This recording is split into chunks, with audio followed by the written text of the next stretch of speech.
Shalom. This Parshas week begins with after 2 years have passed. The sages says that 2 years because that was a punishment to Joseph because he put his hopes into earth, not Hashem. In other words, he asked the man to help him and not Hashem. So there's a teaching right there. When we ever need help, we shouldn't be calling anybody else. We should be calling Hashem so he can be our in coming to our help. The truth is that this was part of Hashem's plan because it's on his timing and not our timing. Now, as we see the end, he was given the second in position on the command of Egypt.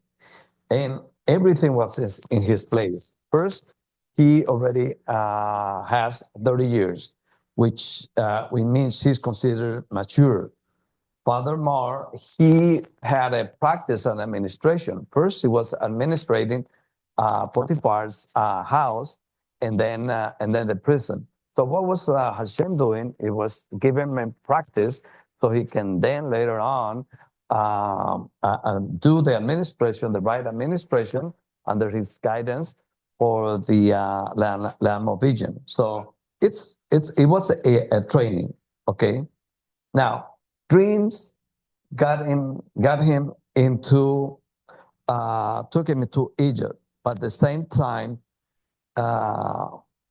dreams redeemed him to the position that Hashem desired. Now, what was important that Joseph be in that position? Because he needed to protect his family, okay? The family did not came, it's just a result of the famine. And the famine was procured by Hashem, okay? So, but why was important that Jacob and his sons be in Egypt? Well, a couple things. First, he was preparing for the promise that he made Avraham that his descendant was going to be as many as the stars or the sand of the desert. And if they were outside, they were be exposed to other tribes and other people trying to conquer them, or they would not be in peace. So it was important for them to be in Egypt, and that's why he was given a place, even though it was within Egypt, it was a separate place from the Egyptians. Okay, so that give them a protection. Okay, and that's why they were able to multiply as they did. And all these things happened because of Hashem wanted it, under Hashem's protection and under Joseph's protection. Because we must remember that because of the protection kind of stops when Joseph died. So that's why one of the reasons why they should be in Egypt. And another thing, now let's remember, what was Jacob and his son and Isaac and Abraham? They were shepherds, they were shepherds. So they needed to be in a place that it was very advanced in I will say like technology, okay?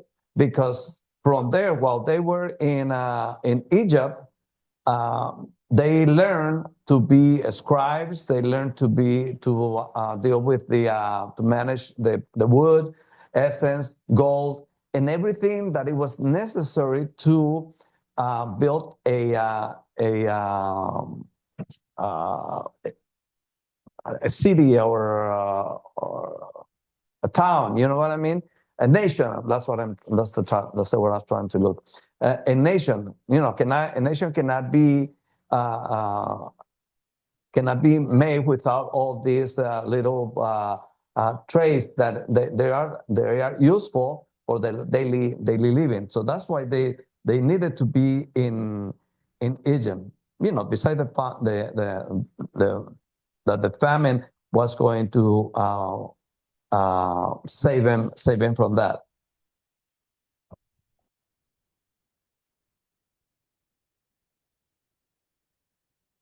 Also, one of the things that they did in Egypt is when they were kind of prepared for the reception of the Torah that later was going to be given.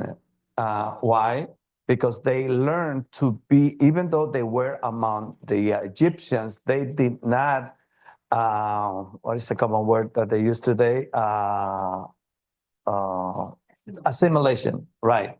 They did not assimilate, so because they use their own kind of clothes, their own language. They stood separate. What can we learn out of that? We live in Egypt right now, okay? So it's up to us as to not to let anybody else or anything be assimilated just to be okay. We cannot sacrifice our way of life, our way of thinking, and or what we've been discovered. Each one of us that is here is not because we're good, okay? Because I'm very nice. No. It's because Hashem saw something in each one of us. That's why we are here. We got to be proud. We all have to be proud that we were chosen. We are kadosh. We're separate, and that takes also give us a responsibility. Yes, we have to do things, but it's a responsibility for us to act as, not like. We cannot say, well, we are you, and we can continue doing what we were doing before we were called by Hashem to his path. That would be like hypocrisy. So that's why.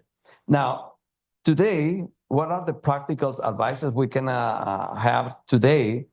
And in the story of Joseph, it reminds us that always have faith in the midst of the adversity. What at first glance appear to be setbacks, such as betrayal of the brothers, slavery, imprisonment, were actually crucial steps in Hashem's plan for Joseph's life. This not only prepare him for the future leadership, but also allow the preservation of the family and the fulfillment of the promise that Hashem made to the elders, to the fathers. Now, we got to trust Hashem's plans in every adversity. Well, we never see that Joseph complained. Did he ever complain? Why did you do? Why am I here? No. He is okay. Even though when he was first sold as a slave, second when he was falsely accused, okay, and so he just like Ruben said, we gotta try. You're gonna do better, not just be on the sorry side of our lives. Life must go on, and life must go on with Hashem in our minds. So that's why we have to grow, take that experiences that we are having troubles with, and grow and learn to apply what we learn, okay, to our future projects and goals. Hashem, we got to develop our talents that we have. Joseph took every opportunity to learn and grow under these circumstances. So what was happening? He was following Hashem's desire. Okay, he was learning. That's why I was taking him. He was like in the training for the future position that he was going to have. No, so we all, doesn't matter where we are, we always have time, and we always have a space to improve ourselves. Now, another thing that we can learn, we have to maintain our integrity and our righteousness. Despite of the temptations and the pressure, Joseph remained faithful to his principles and to Hashem. His integrity was fundamental. Imagine if he will fall into Potiphar's wife temptations or what she wanted to do. Then I don't think the nation of Israel will not be built, because the Redeemer, the Savior, was not up to. That's why on Joseph, nothing was found wrong, the same as Jehoshua ben Joseph or Mashiach, that nothing was wrong. He was falsely accused, the same as Joseph. But it's okay if the people accuse us of that. It's okay, as long as we know that we're doing the right things. Okay. And we always have to be recognizing that everything is for the good. Like Ruben says, we have to be in the word or the sentence that had to be in our mouth is Hakol letovah, Katsu letovah. All this is for the good. Now is find out what we're going to be learning out of this or whatever is happening in our life. Everything is for a reason. It's always said, a leaf doesn't come down from a tree if it was not allowed by Hashem. And if we got that, if we don't have any doubt about that, then we know that everything has Hashem has a control of everything. Shabbat shalom.